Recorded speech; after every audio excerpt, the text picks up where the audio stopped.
Selamat pagi, Om Swastiastu. Jadi selamat datang Ibu Guru TK Pelita Kumara, dan pagi hari ini jadi salah satu guru kita Lumelik Udayanti SPDMPD sebagai CGP Angkatan 11 akan melakukan diseminasi untuk kita semua pada hari ini. Jadi mohon nanti Ibu Guru semuanya mendengarkan secara seksama apa yang disampaikan, sehingga mampu nanti apa yang disampaikan oleh Lumelik Udayanti ini bisa bermanfaat untuk kemajuan kita di TK Pelita Kumara, dan mampu juga apa yang disampaikan nanti diterapkan dalam proses pembelajaran di TK Pelita Kumara. Jadi untuk itu saya serahkan langsung ke Ibu Melin untuk menyampaikan materi tentang aksi nyata di modul 1.4 ini. Silakan. Baik, rekan-rekan guru sekalian, dalam modul 1.4 diseminasi yang akan saya sampaikan tentang budaya positif.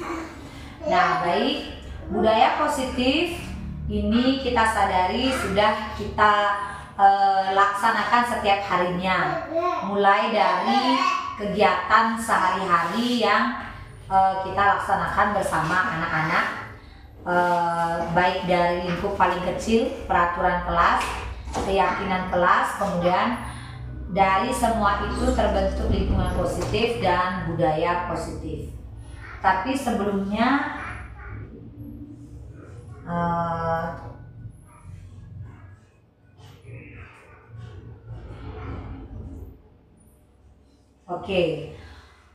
untuk membangun budaya positif di sekolah itu tidak dapat berhasil jika dilakukan hanya oleh satu orang guru, tetapi harus ada kolaborasi yang harmonis antara seluruh elemen yang ada di sekolah, baik manajemen sekolah, visi sekolah, kemudian kolaborasi antar stakeholder beserta wali murid dan peserta didik. Budaya positif. Budaya positif merupakan perwujudan nilai-nilai atau keyakinan universal yang diterapkan di sekolah.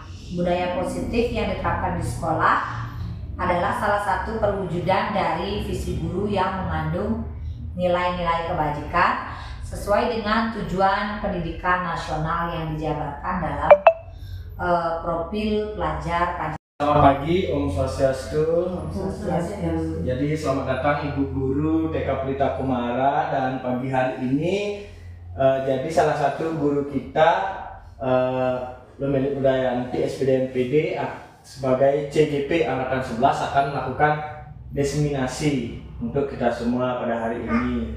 Jadi mohon nanti Ibu Guru semuanya mendengarkan secara seksama apa yang disampaikan, sehingga mampu nanti apa yang disampaikan oleh Lumelik Udayanti ini bisa bermanfaat untuk kemajuan kita di TK Pelita Kumara, dan mampu juga apa yang disampaikan nanti diterapkan dalam proses pembelajaran di TK Pelita Kumara. Jadi untuk itu saya serahkan langsung ke Ibu Melin untuk menyampaikan materi tentang aksi nyata di modul 1.4 ini. Silakan. Baik, rekan-rekan guru sekalian, dalam modul 1.4 diseminasi yang akan saya sampaikan tentang budaya positif. Nah, baik, budaya positif ini kita sadari sudah kita laksanakan setiap harinya, mulai dari kegiatan sehari-hari yang kita laksanakan bersama anak-anak, baik dari lingkup paling kecil, peraturan kelas, keyakinan kelas, kemudian dari semua itu terbentuk lingkungan positif dan budaya positif. Tapi sebelumnya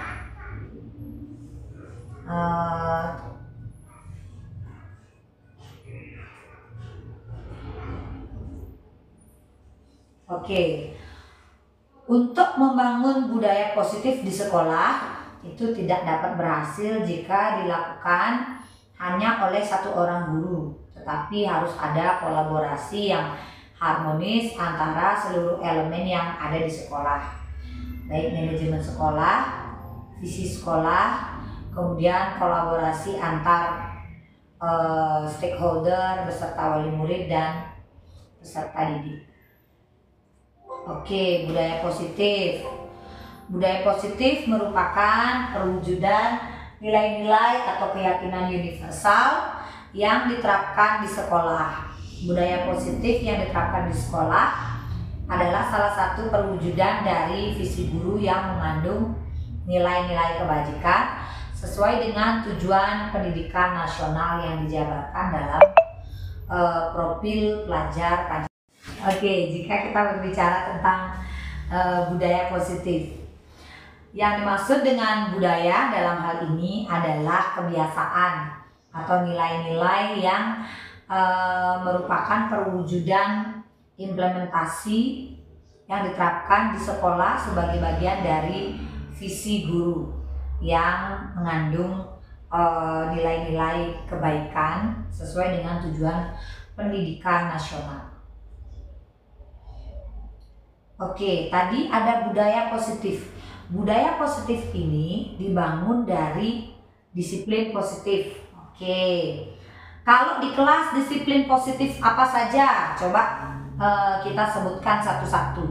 Disiplin positif apa saja yang telah kita implementasikan di kelas atau di sekolah. Yang paling sederhana adalah berbaris dengan rapi, itu pertama. Kalau Miss Dewi, disiplin positif apa saja yang kira-kira sudah diimplementasikan di dalam kelas? Untuk berdoa sebelum melakukan pelajaran. Kemudian meletakkan tas dengan rapi, apakah bisa kita sebut dengan disiplin positif? Bisa meletakkan tas dengan rapi. Kemudian apalagi kira-kira? Mengambil makanan di saat jam istirahat, bisa kita sebut dengan disiplin positif. Ada contoh lain lagi yang bisa kita kategorikan sebagai disiplin positif, ya? Ya, Betul. saya ketika anak-anak nih, khususnya anak TKA, ketika anak-anak sudah waktunya istirahat, nah pastinya meja atau tas pasti masih berserakan. Nah, jadi saya mewajibkan untuk anak-anak sebelum istirahat harus merapikan meja, langsung letakkan, menjajarkan meja secara rapi. Yang kedua, harus memasukkan buku, pensil dan lain sebagainya supaya kelas kita menjadi rapi. Setelah itu baru anak-anak saya izinkan untuk istirahat. Itu mungkin harus dicontoh di kelas intensif, memasukkan barang bawaan pribadi ke dalam tas, karena sering sekali kasusnya buku tertukar, kotak pensil ketinggalan, dan hal-hal lain. Kemarin saya mencari salah satu sumber di video di YouTube. Di sana ada video tentang pendidikan di Jepang untuk anak usia dini. Anak-anak setelah belajar, mereka wajib mengambil lapel satu-satu. Lalu mereka dibagikan tugas, ada yang menyapu, ada yang mengepel. Sehingga satu, mereka punya kebiasaan. Kedua, mereka punya keterampilan hidup dalam membersihkan sesuatu. Mungkin nanti kita akan satu minggu ini satu kali kita implementasikan itu di hari Sabtu. Kita ajak anak-anak, kita umumkan di grup orang tua, anak-anak besok membawa lap satu dari rumah. Lap apa sapu. Boleh membawa sapu bulu, mungkin anak-anak B3 membawa lap apa, anak-anak ini membawa apa. Nanti kemudian kita bagi tugasnya, ada yang membersihkan sampah di lapangan, ada yang tugasnya menyiram, ada yang tugasnya mengepel di kelas, dan lain-lain. Kita akan tugaskan seperti itu. Kemudian disiplin positif yang tidak kalah penting juga adalah menjaga barang pribadi, itu sudah pasti, dan tidak mengambil benda atau barang temannya milik orang lain. Oke, jadi ini yang saya pelajari di guru penggerak, yaitu mempelajari filosofi pendidikan Ki Hajar Dewantara, yang mana seorang guru harus menghadirkan pembelajaran yang berpihak pada murid serta menuntun murid sesuai dengan kodratnya. Guru juga harus memahami nilai dan peran dirinya dalam mewujudkan pendidikan yang bermuara pada terciptanya karakter profil pelajar Pancasila. Itu kemudian kita bertugas untuk membuat visi dengan menggunakan pendekatan inquiry apresiatif dan prakarsa perubahan melalui Bagja. Jadi tahapan Bagja diimplementasikan dalam bentuk budaya positif yang memunculkan lingkungan aman, nyaman, sehingga kemerdekaan murid terwujud dan tujuan pendidikan dapat tercapai. Nah, ini merupakan keterkaitan antara materi wujudkan budaya positif. Oke, budaya positif kita juga sudah laksanakan sebelum masuk kelas. Contohnya tadi anak-anak di intensif karena jumlahnya banyak, anak-anak harus mengantri, membuka sandal, meletakkan sandal dengan rapi, baru mengambil tiket. Tiket tepuk, ataukah berpelukan, ataukah memberikan tanda jantung. Kemudian tadi juga kita mempraktekkan salah satu pendidikan karakter. Nah, tadi kita mempraktekkan ini.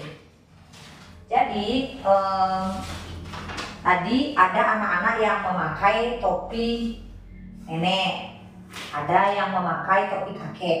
Nah, besok Miss Dewi bisa meminjam ini. Ini dipakai oleh 2 anak. Kemudian dia akan berjalan membawa tongkat. Tongkatnya Miss Meta yang menaruh. Nah, jadi dipakai tongkatnya, berjalan kan. Nah, setelah itu salah satu anak juga akan menggunakan topi bapak. Nah, jadi nenek-nenek itu yang jadi bapak ini akan bangun. Dia akan memberikan tawaran.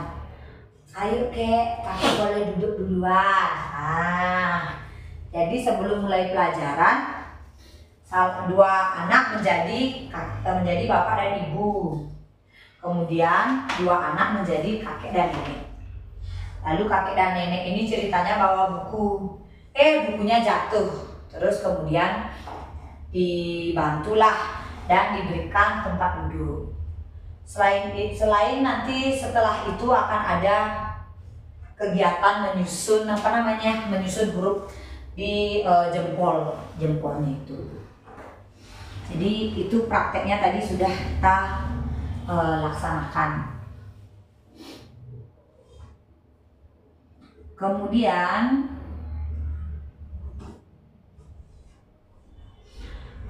Dr. William Gosen berkesimpulan ada 5 posisi kontrol yang diterapkan oleh seorang guru. Jadi ini juga yang kita pelajari di guru penggerak. Orang tua ataupun atasan dalam melakukan kontrol. Kelima posisi kontrol tersebut adalah 1. Penghukum, 2. Pembuat rasa bersalah, teman, pemantau, dan manajer.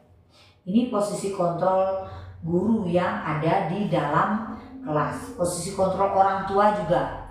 Contoh, kalau Miss Dewi posisi kontrolnya sebagai teman. Kalau suaminya mungkin sebagai manajer, sehingga lebih memberikan aturan kepada anak. Kalau saya juga sama. Kalau saya sama anak saya posisi kontrolnya kadang sebagai teman, kadang sebagai pembuat rasa bersalah. Saya saya mengemis empati dari anak saya, nggak kasihan sama ibu. Kemudian kadang-kadang sebagai manajer, kalau dalam suatu ketika saya harus berubah menjadi sosok yang memiliki kuasa atau memiliki wibawa. Ternyata hal ini sangat bertentangan dengan filosofi Ki Hajar Dewantara, di mana filosofinya Ki Hajar Dewantara kita harus memanusiakan manusia dan menuntun kodrat anak sesuai dengan zamannya.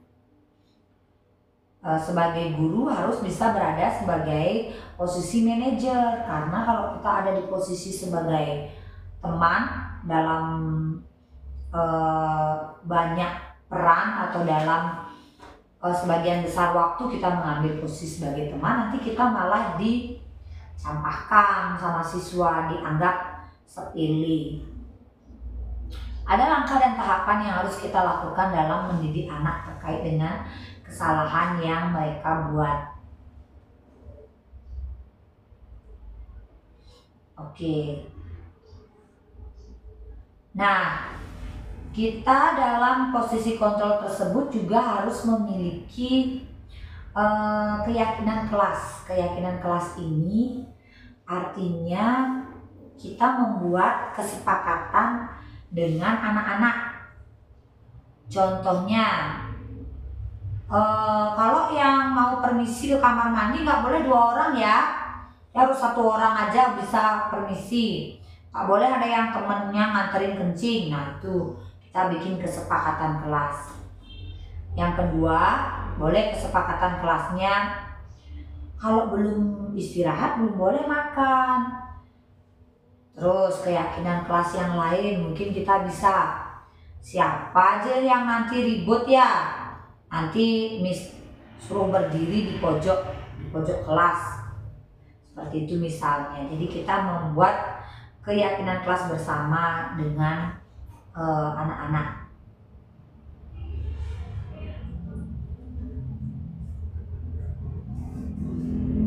Oke, jadi dalam pembelajaran guru penggerak ada juga materi yang bernama segitiga restitusi. Nah, segitiga restitusi ini tahapan dalam menerapkan proses penyelesaian masalah melalui 3 tahap untuk mengarahkan murid menjadi pribadi yang bertanggung jawab. Yang pertama, menstabilkan identitas, kemudian menanyakan keyakinan dan validasi tindakan yang salah.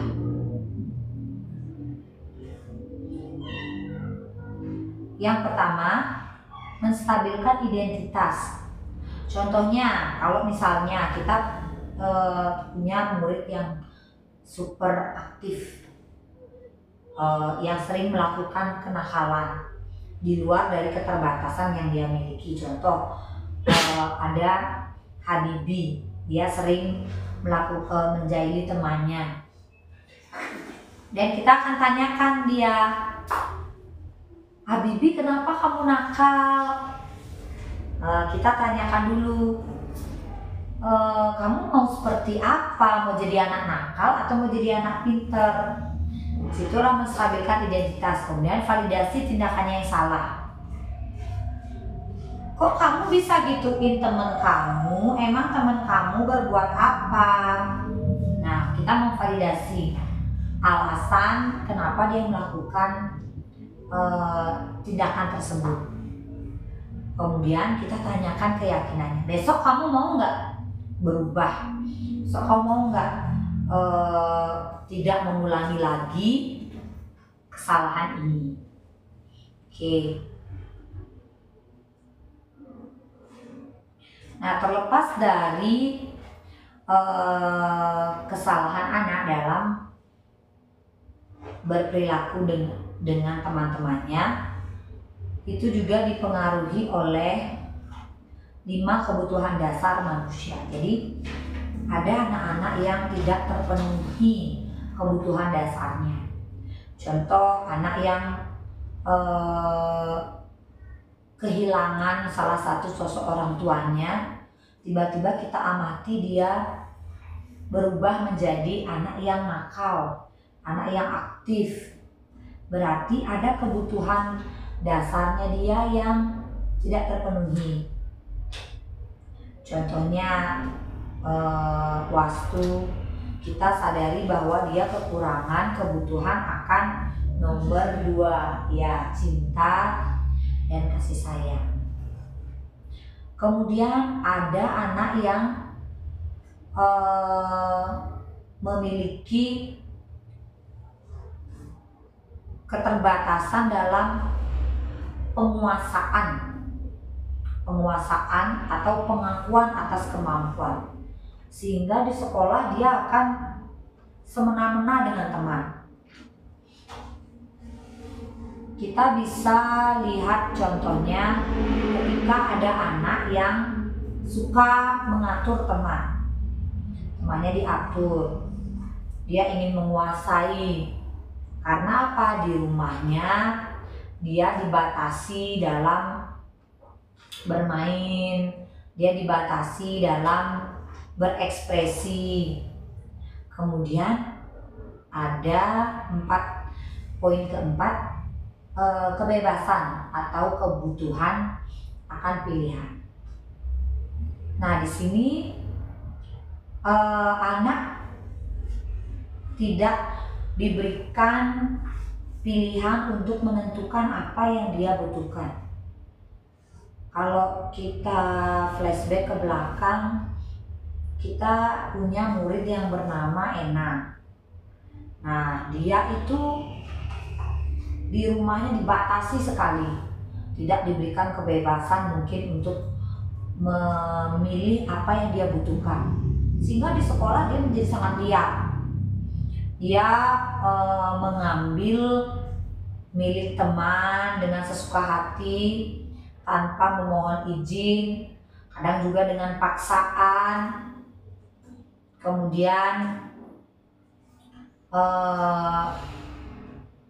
dia juga bertindak semaunya dia sendiri. Oke. Dan yang terakhir, yang kelima, ada kebutuhan dasar akan perasaan merasa senang. Anak-anak yang dibatasi waktunya untuk bersenang-senang, jarang diajak jalan-jalan, jarang mengeksplorasi hal-hal baru. Nah, di sini cenderung akan menjadi anak yang pemalu nantinya. Di sekolah dia merasa tidak terpenuhi perasaan senangnya, sehingga dia akan menjadi anak yang murung dan kurang ceria dalam menjalani aktivitas sehari-hari.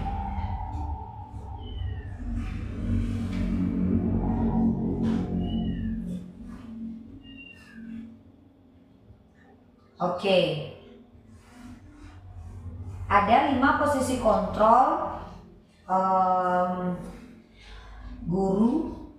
Yang pertama sebagai penghukum, kemudian sebagai pembuat rasa bersalah, sebagai teman, dan sebagai pemantau, serta sebagai manajer.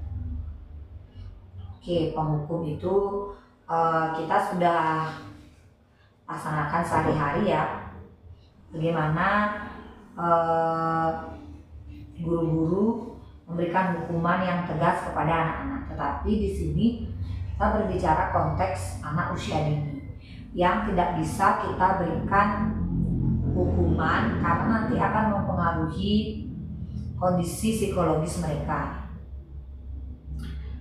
Jadi kita harus sangat berhati-hati dalam hal ini untuk memberikan hukuman, untuk memberikan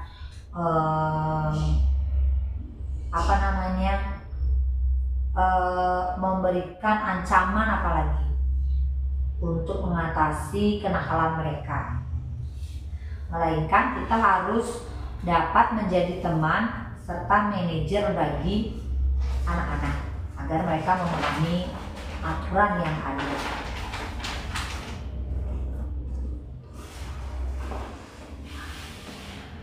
Oke. Sehingga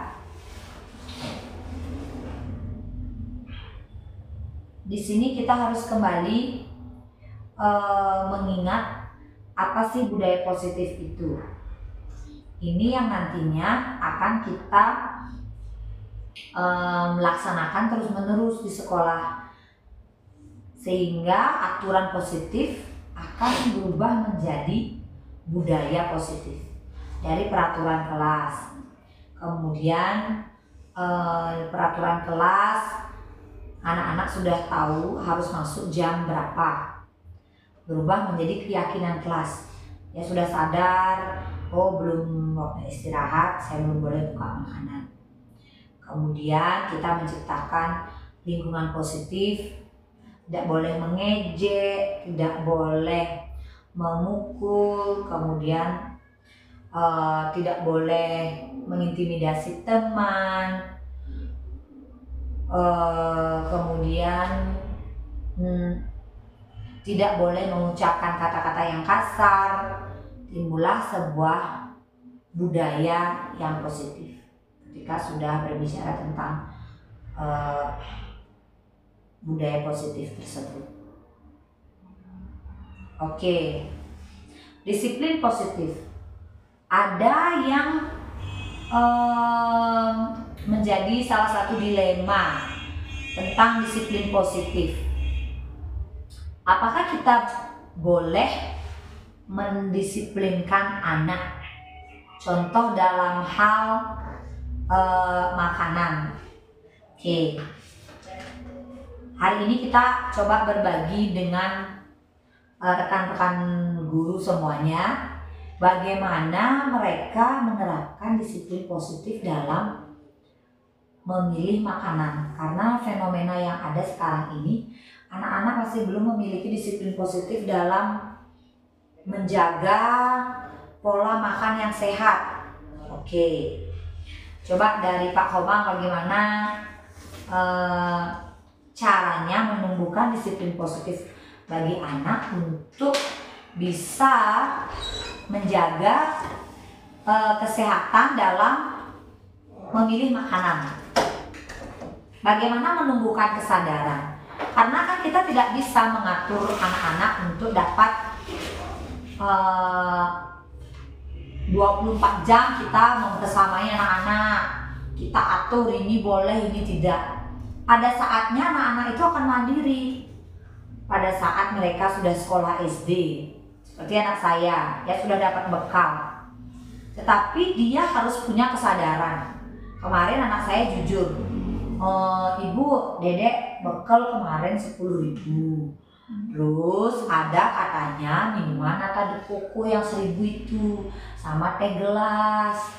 Terus Dedek nggak jadi beli, soalnya Dedek ingat nanti itu membuat Dedek batuk. Terus Dedek beli apa? Akhirnya Dedek beli air 1.000, air aqua gelas. Tapi Dedek beli burger yang harganya 5.000. Oh iya, kalau burger boleh. Nah, bagaimana kira-kira? Itu kan bukan permasalahan yang mudah ya, membekali anak. Seperti Bu Meta sudah mampu dia membuatkan sampel di rumah, sehingga anaknya tidak jajan. Terus kalau hal lain misalnya, coba Pak Komang bagaimana pengalamannya menerapkan disiplin positif dari hal kecil pada anaknya? Baik, jadi kalau dari saya sendiri untuk melatih anak mungkin dari hal-hal kecil dulu. Jadi membiasakan anak untuk memahami akibat ketika ia misalnya memakan makanan yang tidak sehat, salah satunya snack-snack yang banyak mengandung kandungan garam yang terlalu tinggi, sehingga apalagi anak-anak itu di usia misalnya di usia anak-anak masih TK di usia 6 tahun dan juga 7 tahun itu mereka masih memiliki daya ingat yang sangat bagus. Ketika sejak dini ia selalu dilatih untuk gemar makan buah, kemudian untuk diberikan batasan kapan ia boleh makan makanan istilahnya makanan kemasan, kapan ia tidak boleh memakan makanan kemasan. Jangan sampai setiap hari ini kemudian besok lagi dia harus makan diberikan izin untuk makan snack atau makan kemasan, besoknya lagi dikasih izin. Mungkin dengan cara diberikan jadwal, mungkin hari Minggu dia boleh makan yang mungkin hari Minggu dia boleh makan yang yang jajanan dibeli di toko lah, atau mungkin juga tetap diimbangi dengan informasi kalau dia makan makanan yang tidak sehat jadinya begini, sehingga hal itu akan selalu direkam di otak anak kita. Dan tentunya kalau sekolah mungkin banyak juga anak-anak yang orang tua makan yang tidak sehat jadinya begini, sehingga hal itu akan selalu direkam di otak anak kita. Dan tentunya kalau sekolah mungkin banyak juga anak-anak yang orang tuanya masih kurang paham tentang makanan dan juga minuman sehat, jadi orang tua lebih cenderung mencari hal mudah, yaitu memberikan minuman yang diberikan di minuman rasa yang diberikan di toko, tidak memberikan bekal minum air putih seperti itu. Jadi hal itu kembali ke orang tua masing-masing. Jadi harus diberikan pemahaman sejak dini seperti itu. Oke, ada juga kemarin saya menonton sebuah video di YouTube di pendidikan Finlandia. Anak itu di sekolah diajarkan mengolah makanan real food. Real food itu ada makanan dari bahan dasar alami. Contoh jagung rebus yang diolah, jagungnya diserut, diberikan keju, kemudian mereka makan sendiri. Ubi, terus saya berpikir kita kan ada di negara yang sumber daya alamnya itu banyak sekali ya. Saya kepikiran untuk membuat proyek pembelajaran. Kita mengolah makanan real food, contoh ubi-ubian, kemudian kedelai edamame, nanti coba kita rebus, kemudian kita membuat minuman dari kelapa muda. Jadi airnya kita pakai untuk minumannya, kelapanya kita parut, kita membuat minumannya dari kelapa, makanannya dari ubi, sehingga anak-anak akan merasakan, oh ini makanan yang alami, real food ini seperti ini. Kemudian selain itu juga ada pisang, kan pisang bisa kita olah untuk menjadi makanan olahan dalam berbagai sajian.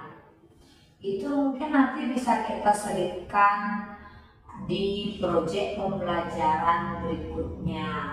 Kita buat minuman dari jeruk peras, sehingga anak-anak memahami ini yang pantas kita minum sehari-hari, bukan minuman yang ada dalam kemasan, karena kandungannya itu sudah pasti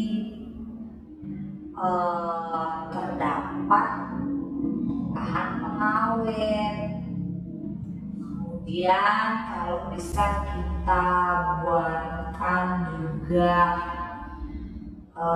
jus strawberry. Nanti coba kita sematkan dalam proyek pembelajaran. disiplin positif tentang makanan ya. Kalau Miss Dewi bagaimana? Sudah bisa belum menerapkan disiplin positif dalam hal makanan kepada anak-anaknya? Kalau untuk sendiri sudah bisa, Miss. Di rumah anak saya Kesia sama Madi sudah sarapan di rumah dan membawa bekal air minum ke sekolah. Terus kalau memberikan mereka pemahaman tentang makanan sehat itu bagaimana caranya memberikan mereka edukasi tentang itu? Apakah bapaknya juga mengambil peran dalam hal ini, memberitahu anak-anaknya bekal segini tidak boleh beli ini, tidak boleh beli itu? Ya, bapaknya juga kan memberikan bekal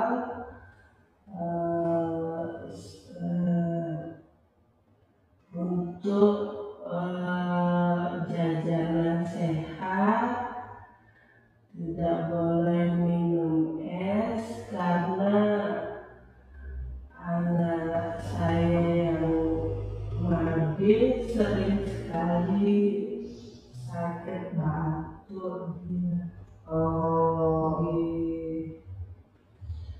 Sehingga ada pemahaman juga dari orang tua.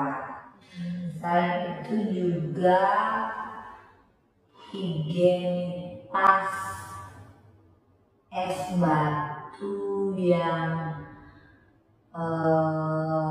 menjadi bahan dasar es itu juga kita tidak tahu bagaimana, apakah airnya sudah dirembus atau tidak. Nah, ini perlu kita juga sampaikan kepada orang tua dalam rapat parenting.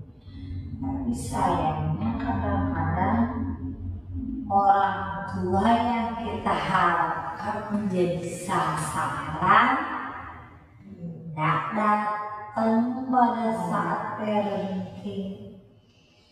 Itu yang pagi-pagi selalu berikan anaknya minuman, makanan itu makanan saset dan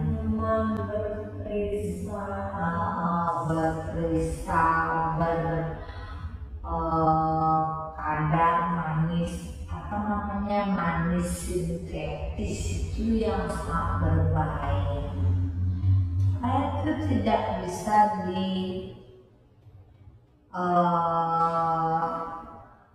olah oleh tubuh ya.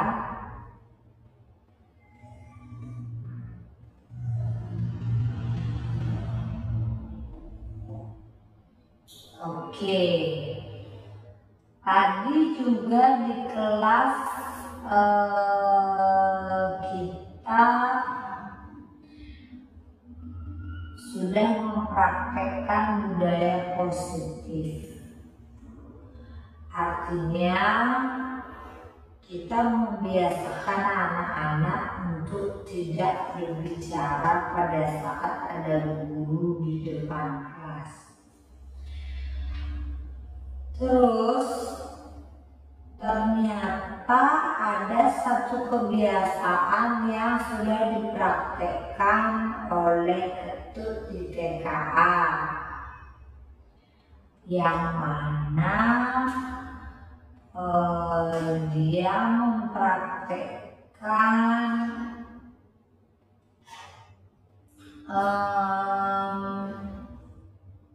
kebiasaan merapikan meja. Dia mempraktekkan kebiasaan merapikan meja setelah anak-anak selesai belajar.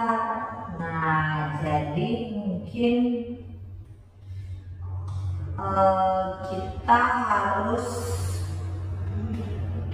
harus mengambil waktu 10 menit di kelas intensif, karena kelas intensif kan jumlahnya banyak. Kita harus meluangkan waktu sebelum mereka istirahat untuk memasukkan barang-barangnya ke dalam tas. Jadi apakah nanti mungkin kita berikan dia tanggung jawab meja, ataukah kita berikan mereka tanggung jawab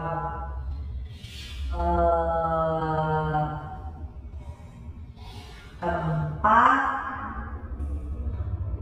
Mungkin oke, itu aja yang bikin. Oh iya ya, harus ada. Nah, maksudnya mereka biar paham ini tasnya si A ada di sini, barang-barangnya taruh di sini. Apakah kita harus memberikan mereka keranjang ya? Keranjang kayak ini, keranjang kecil. Oh, kasih mereka keranjang kecil pada saat mereka mengeluarkan tasnya. Alat tulisnya, kotak pensilnya mereka harus ada di sana. Pensil warnanya harus ada di sana. Jadi ketika mereka nanti selesai belajar, mereka masukkan lagi, mereka ambil lagi dari keranjang itu, masukkan ke tasnya. Kalau mereka mau belajar, mereka ambil keranjang. Mana isi nama kamu? Cari nama kamu, Wilda. Dia akan mengenali namanya sendiri, W-I-L-D-A. Ambil keranjang, taruh pensil di sana, taruh penghapus di sana. Dan pada saat mereka belajar, mereka akan meletak menaruh semua di sana, dan selesai belajar mereka masukkan yang ada di sana. Seperti itu mungkin ya. Nanti saya akan coba beli keranjang untuk anak-anak. Nanti keranjang itu yang akan mereka keranjang itu yang akan mereka kenali untuk kelengkapan isi tas mereka.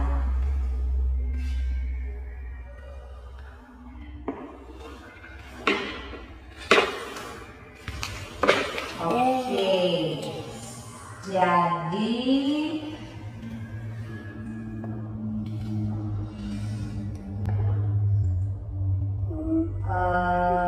dan porsi pembelajaran pendidikan nasional yang diadopsi dari Ki Hajar Dewantara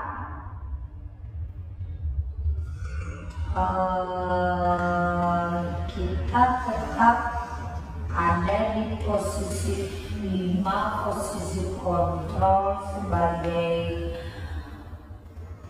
pembuku, pembuat rasa bersalah, teman, pemantau, dan manajer. Ini yang sudah saya pelajari di guru penggerak. Nah, kadang-kadang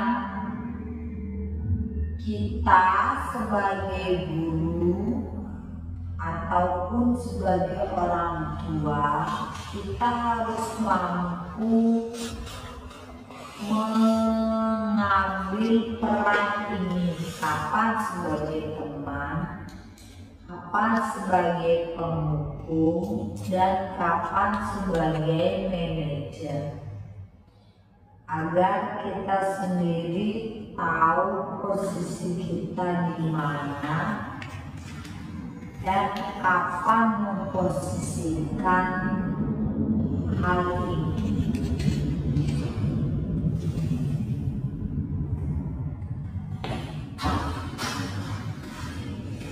Oke.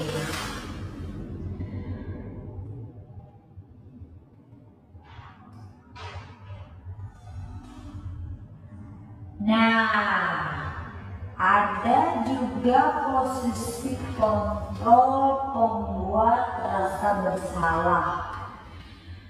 Ini sering saya lakukan untuk mendisiplinkan anak yang memang kondisi psikisnya atau mentalnya memiliki keterbatasan khusus. Contoh seperti caranya Ketut mendisiplinkan Surya. Ketika Kalung disakiti oleh Surya, Ketut akan berkata, kalau kamu dipukul, kamu boleh pukul balik, tapi kamu jangan pukul duluan. Nah, sehingga Ketut sebenarnya ingin memberikan rasa bersalah kepada Surya agar dia juga bisa merasakan apa yang dia rasakan. Kalau kamu dipukul balik, kalau kamu dipukul duluan, pukul balik, tapi jangan pernah memukul teman duluan. Sehingga Kalung bisa merasakan, Surya bisa merasakan apa yang dirasakan oleh temannya. Oke, baik, saya rasa cukup demikian yang ingin saya sampaikan ya tentang disiplin positif, budaya positif yang ada di modul 1.4. Akhir kata, saya tutup diskusi ini. Apabila tidak ada pertanyaan, apa ada pertanyaan dari teman-teman sekalian?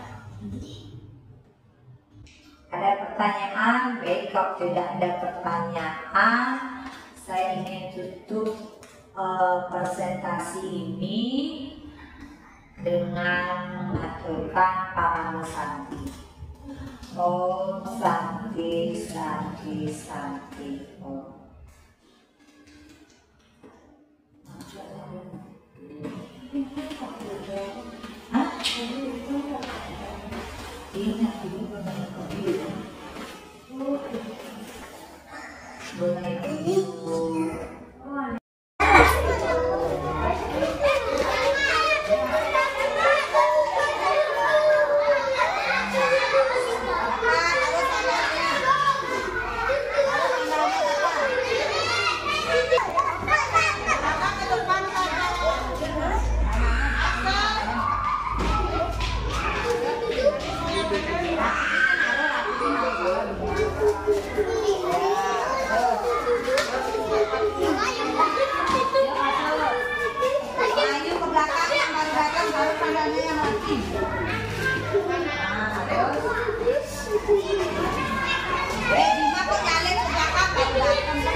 Degos ke belakang, nggak boleh nyalip ya. Jangan ulang-ulangin aku nih, Bu. Anak nabung. Rap sabunnya nah. Ayo.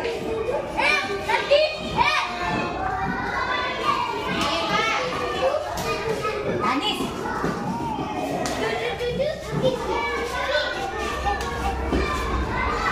Kanannya buka dulu kita. Patin.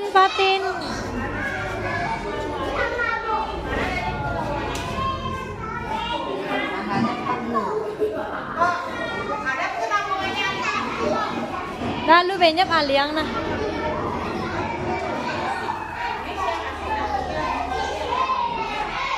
Nah, sing main mai busannya. Sing main mai coba dikit deh. Lalu banyak deh. Kakiin naruh dah. Kakiin naruh sana.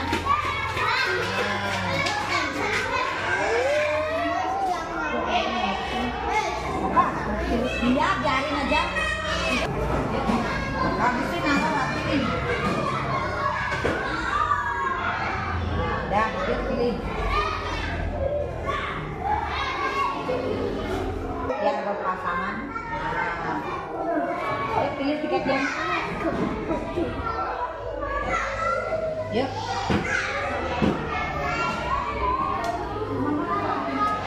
Yuk.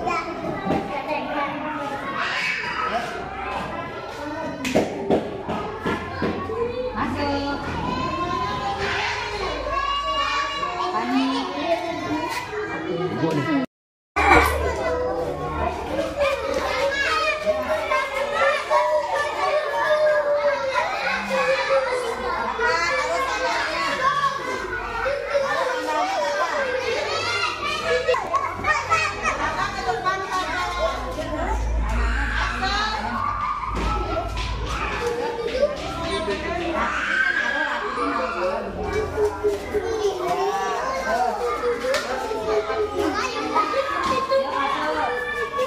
Ayo ke belakang yang baru datang baru pandangnya yang lagi.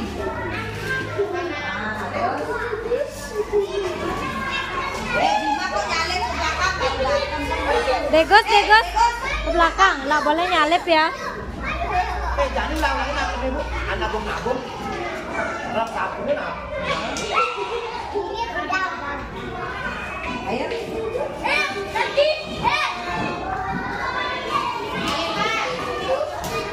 Anis.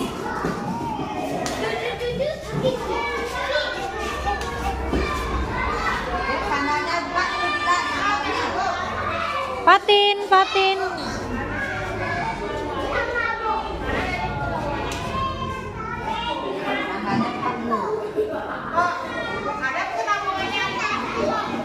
Lalu banyak aliang nah.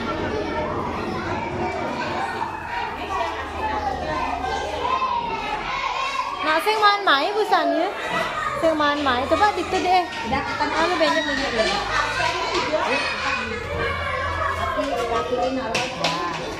Kakiin naruh sana.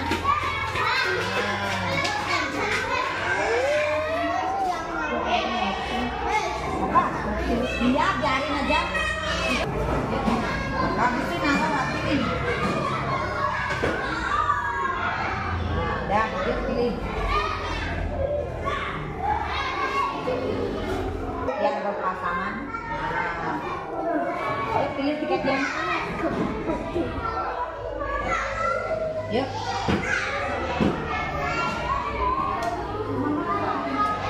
Yuk.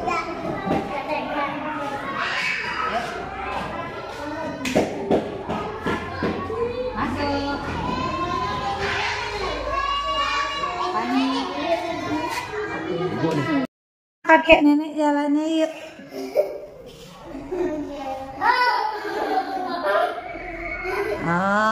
Terus jatuh ceritanya bukunya. Ayo bangun dibantu. Ya, dibantu ya. Kasih duduk dia. Silakan duduk. Nah, silakan duduk. Kasih bukunya, kakeknya kasih bukunya. Ore. Ayo kakek nenek jalan. Nah, gimana? Kalung, Putri, ayo silakan kasih dia duduk. Tarik tangannya. Tangannya tuntun ya ke tempat duduk.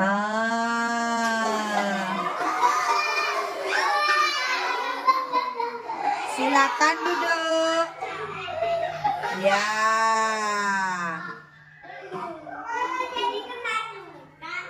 Oke. Ayo Fani datang melerai. Ayo Fani. Stop. Suruh minta maaf dia. Minta maaf. Ore berpelukannya yang bagus.